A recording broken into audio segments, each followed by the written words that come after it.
నమస్తే అండి. ఈరోజు మేము 1/3/2026 ఆదివారం వావి వెంకటేశ్వర రెడ్డి గారి పొలంలో ఉన్నాం. ఇతను అక్కల కోటిరెడ్డి గారి పల్లి చెరుకుపల్లి మండలం బాపట్ల జిల్లా. ఈరోజు మన పిహెచ్ఎస్ కంపెనీ వారిది కొత్త రకం ఝాన్సీ ఒక 40 సెంట్లు సాగు చేయడం జరిగింది. ఈవేళ మూడో కటింగ్లో మేము కొద్దిగా రైతు క్షేత్ర ప్రదర్శన కూడా రైతులు చూపించడం జరిగింది ఫీల్డ్. ఈ వెరైటీ ఎలా ఉంది, దీని గురించి మనము వావి వెంకటేశ్వర రెడ్డి గారి నోటి ద్వారా విందాం. వెంకటేశ్వర రెడ్డి గారు, ఎలా ఉందండి ఈ వెరైటీ మీకు? ఓకే, ఈ రకం వేసుకోమని ఎవరు వచ్చి చెప్పారు మీకు?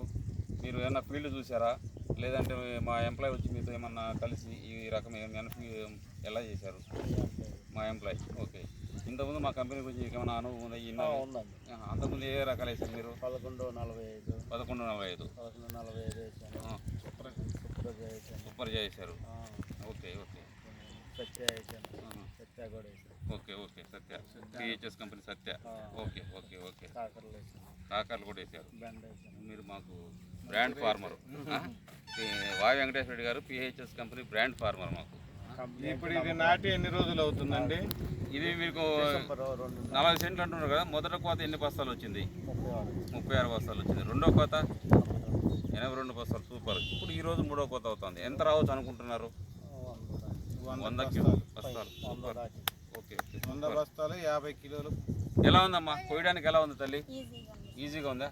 ఎన్ని బస్తాలు కొడుతున్నారమ్మా సాయంత్రానికి? 5, 6, 4, 5. Okay okay. వెంకటేశ్వర గారు వేసుకోవచ్చా? ఇది చేసుకోవచ్చు. మీకు ఎలా అనిపించింది? ఇత్తనం బాగుంది అనిపించిందా? మీరు చూస్తుంటారు కదా సేల్ పక్కన వేరే వేరే కూడా బాగుందా? కోత ఈజీగా ఉందా? వావి వెంకటేశ్వర అమ్మాయి కూడా చెప్తోంది, వీళ్ళు వేసిన కూలీలు కానీ వీళ్ళు అమ్మాయి కూడా స్వయంగా వాళ్ళతో పాటు కోస్తూ ఉంటుంది. ఆ అమ్మాయి కూడా చెప్తుంది కోత ఈజీగా ఉంది, తెంపడానికి చాలా ఈజీగా ఉంది అంటుంది. కాబట్టి ఈ విషయం అందరికీ తెలియజేయడం అయింది. థ్యాంక్ యూ, ధన్యవాదాలు.